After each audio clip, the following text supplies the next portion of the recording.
This is the Late Round Podcast with your host, JJ Zachariason.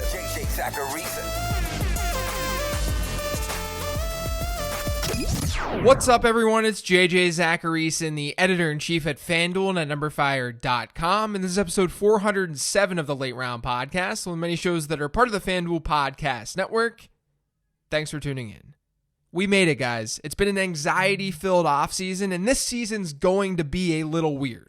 But we're getting a season, and I'm pumped, and I hope that you are too. For those of you who are new to the show, first off, welcome. But second, this 15 transactions episode each week is what I like to call my brain vomit. I look at the fantasy football landscape, and I talk through players that I'm looking to buy, sell, add, and drop. The analysis is based on regression, schedule analysis, and a whole lot of other inputs to make sure that you're set moving forward. Now, I go out on a limb with some of these transactions because I think it's necessary to. But as a result, some things go wrong, sometimes in a big way. But the goal with this is to, number one, be right way more than I'm wrong. But number two, to learn. I'm very much a process-oriented analyst. And doing this show each week allows me to walk through my process in order to make you a better fantasy football manager. The 15 transactions that I talk through are also on NumberFire.com each week. So you can check out the written version over there. But since you guys are listening to the podcast, I also throw a 16th transaction at the end of the episode just for a little bit more juice. I'll be bringing this episode each Tuesday until week 17.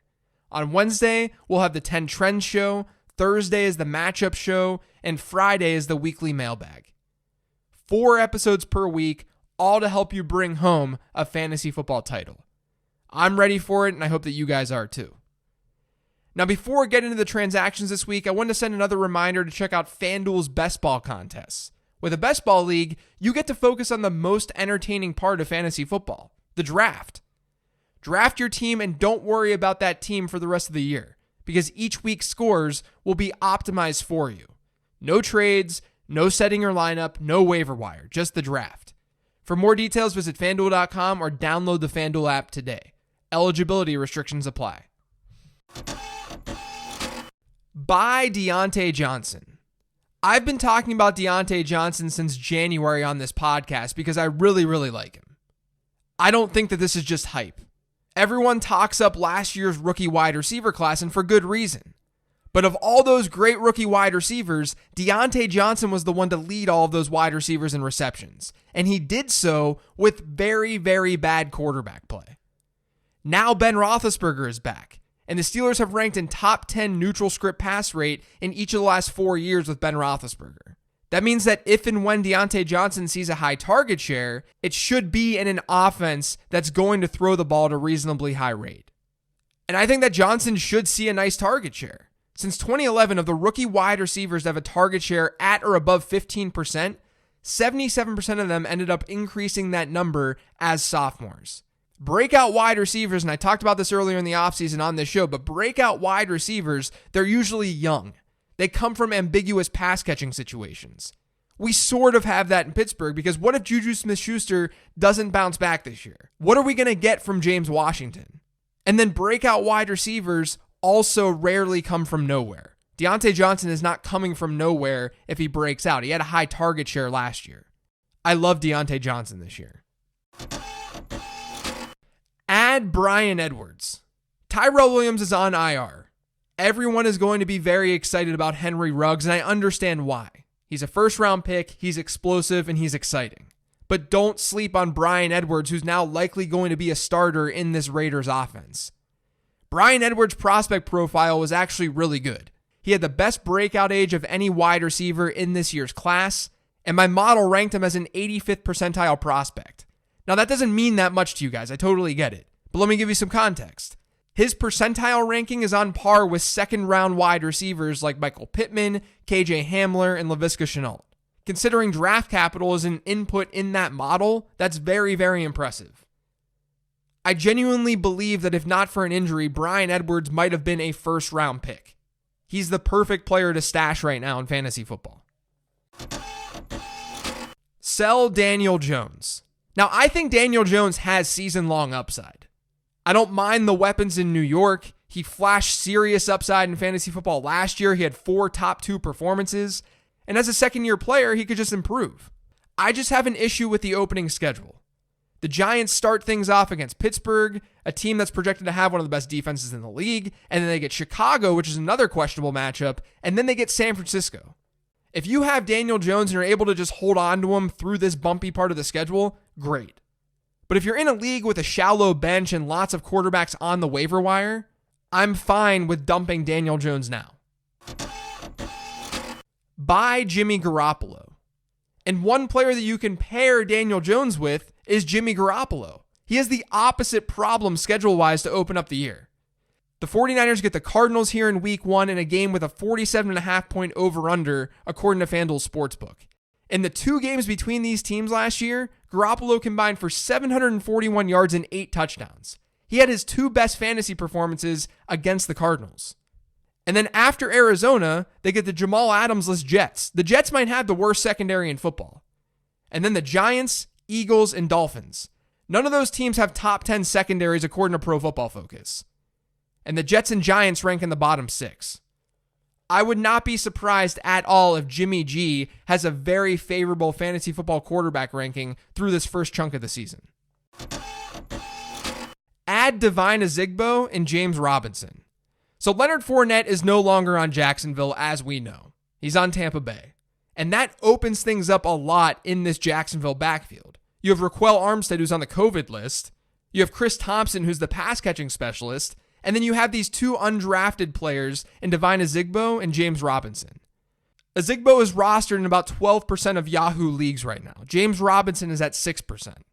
I don't mind throwing darts at these guys as stashes right now, because both should get some run here in week 1. A lot of people are going to side with Devine Ozigbo, and I get it. But don't sleep on James Robinson. I talked about James Robinson on this show throughout the offseason, actually, because he had a crazy, crazy good production profile in college. At Illinois State, which I get is a smaller school, but at Illinois State, he went for over 1,900 rushing yards last year and a 12% reception share. And he had a 53% touchdown share. His athletic measurables aren't very good, but I might prefer James Robinson to Devine Ozigbo right now. But add both of them if you can. Sell Le'Veon Bell. So over the last 9 fantasy seasons, 4.4% of top 10 fantasy running backs have been selected in round 4. And then in round 5, it's another 4.4%. But then looking at the number of hits, number of top 10 seasons versus the number of total running backs selected by round over this time, round 6 running backs have actually produced top 10 seasons at a higher rate than round 4 ones. This is all stuff that I talked about throughout the offseason, especially in that podcast on finding league winners and where league winners come from. Now, I understand you have to take this case by case, but I do think that there is some logic to this idea that RB2s aren't very good in fantasy football. They're not great bets. It's because fantasy managers see all these running backs fall off the board early and they panic. They know that they need running backs. So they reach for running backs and they get bad running backs as a result, or running backs with question marks. Now, I like some of those running backs like James Conner, Jonathan Taylor. I think some of these RB2s are fine this year. But this is a big reason I haven't drafted Melvin Gordon, David Johnson, Todd Gurley. And Le'Veon Bell definitely fits that. I think there are even more red flags to Le'Veon Bell than some of these other running backs. I'm worried about Adam Gase. There's already tension between Adam Gase and Le'Veon Bell because Frank Gore was getting a lot of run in camp. And then we have a history of Adam Gase refusing to give the better running back the ball in his backfields. And then I'm also concerned about the offense itself. The Jets tied the Steelers with the lowest touchdown total last year in all of football. As we know, the Steelers had a circus at quarterback. There is some regression coming, but I'm still a little bit worried about the offense in total. And Pro Football Focus ranked the Jets 27th in their offensive line rankings. Guys, Chris Hogan might be a wide receiver starter for them in week 1. And then there's the schedule. We want running backs in positive game scripts.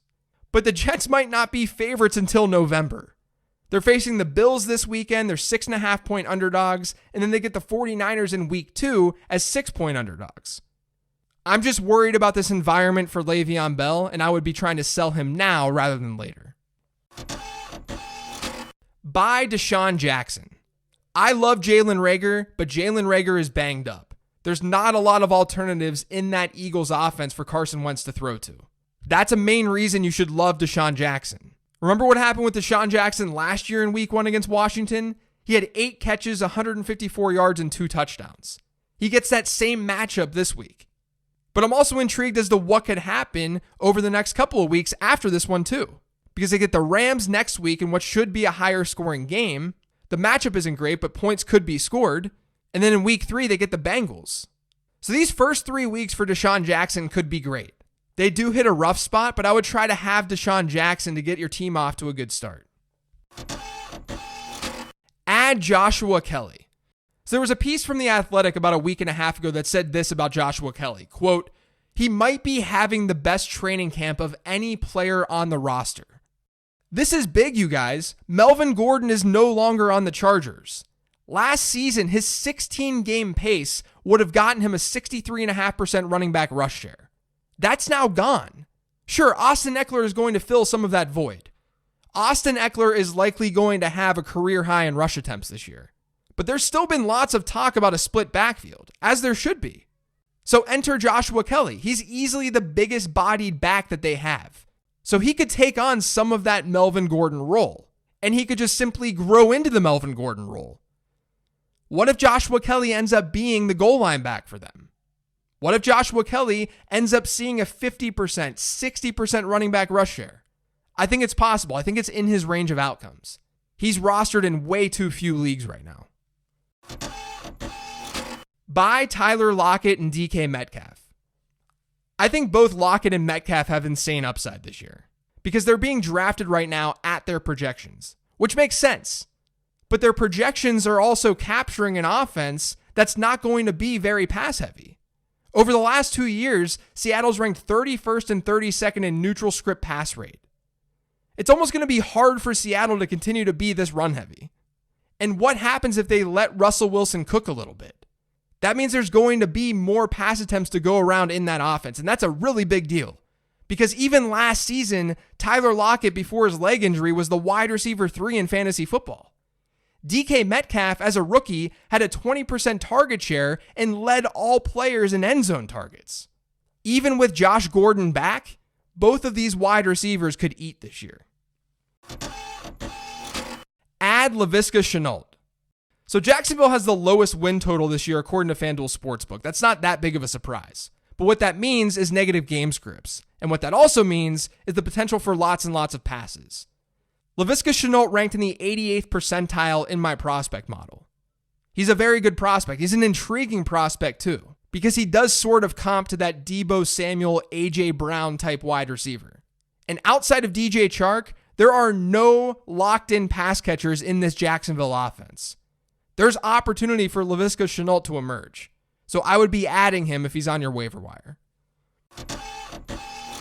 Sell Mark Ingram. So the Ravens scored 58 offensive touchdowns last year, and that is very unlikely to happen this year. I wrote an article earlier in the offseason on team-level regression, and I'm just going to read from that because I think it makes this point. Of the 7 teams to hit that mark in a single season since 2011, so that 58 touchdown mark, none of them were able to increase that touchdown total the following year. And the average touchdown score the following year among those teams was about 47. Now, if you extend that further, we've seen 25 different teams with 50 or more offensive touchdowns over this same time period, so since 2011. And 23 of the 25 watched their touchdown total dip year over year. That's going to have ramifications for Mark Ingram, you guys. ESPN Mike Clay's opportunity adjusted touchdown metric, or OTD, said that Mark Ingram should have had 4.2 fewer touchdowns last year than he actually had.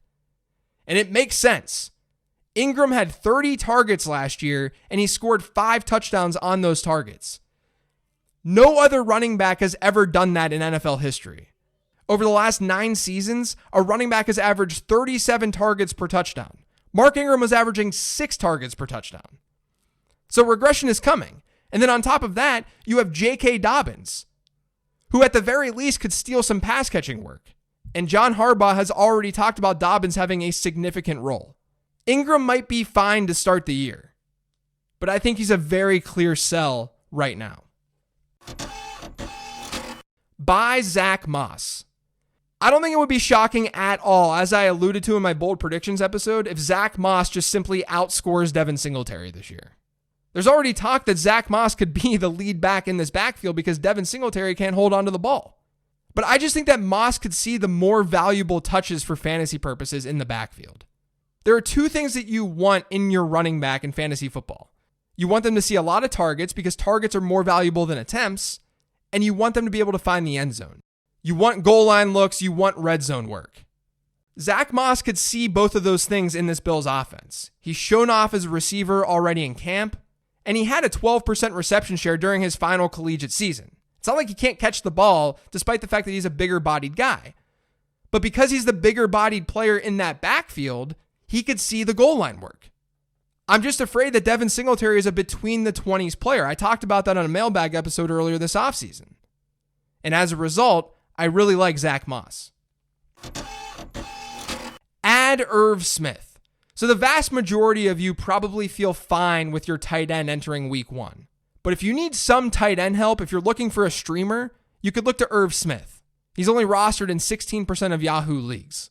He essentially produced just as good as teammate Kyle Rudolph last year. And tight ends take a little bit of time to get acclimated to the NFL. But I did that breakout tight end episode earlier this offseason where I laid out criteria that breakout tight ends seem to share. They generally don't come from nowhere. Irv Smith had a decent target share last year, and he has decent draft capital. They're athletic. Irv Smith had a 71st percentile speed score. They tend to be tied to good quarterbacks. Kirk Cousins is fine. And they're typically year 2 or year 3 players. Irv Smith is a year 2 player. Without a true clear-cut number 2 option in this Vikings offense, I love Irv Smith this year. Add Logan Thomas. If you need an even deeper play than Irv Smith, you could look to Logan Thomas. He's going to be Washington's top tight end this year. He doesn't totally fit the mold of what I just talked about with breakout tight ends, but he is very, very athletic. And it makes sense that he hasn't done much as a tight end so far in his career because he's transitioning from quarterback. If there's one player who could be this year's Darren Waller, coming from absolutely nowhere, just given the way that these players progressed in their positional journey throughout the NFL, I think that it could be Logan Thomas. Add the Detroit Lions defense. So hopefully you were able to plan ahead for this week 1 matchup and get a team like Philadelphia who's facing Washington. But if not, and if you really need a defense, I don't mind Detroit. They're facing Mitch Trubisky. The game has a 44.5 point over-under, so that's not very scary. And last year, Trubisky was sacked over 2.5 times per game. And the Bears were an above-average opponent when adjusting for strength of opponent. It's not the best streaming option in the world, but I don't mind Detroit. The 16th transaction this week that you can't get in my 15 transactions column over on numberfire.com is to add Malcolm Brown. There was a note from Sports Illustrated that said that Brown could end up starting in week 1. And I don't think that's actually that wrong. Darrell Henderson is injured, he may not even play, and Cam Akers is the rookie in that backfield. I also think there's a chance that Brown sees more work than expected in that backfield in week 1 and potentially just early in the season. Cam Akers is the favorite to emerge as the workhorse, and I love Cam Akers as a prospect. Akers is the player that you want. But I'm also all about extracting value early in the season. If you can get a player now worth X, who has a chance to be worth X plus 1, then you should target that player. I definitely don't think that Brown is going to have crazy season-long upside. But it's the right environment to target, and with the injury that Darrell Henderson's been dealing with, Brown makes for an interesting ad just to see how that backfield split looks here in week 1. I wouldn't be adding him over the other players that I talked about on today's show, though. That's going to do it for today's show. Thanks to all of you for listening. If you've yet to subscribe to the Late Round Podcast, make sure you are by searching for it pretty much anywhere podcasts can be found. And don't forget to follow me on Twitter at LateRoundQB. Thanks for listening, everyone. Like I said, I'll be back in your ear tomorrow with the 10 Trends episode.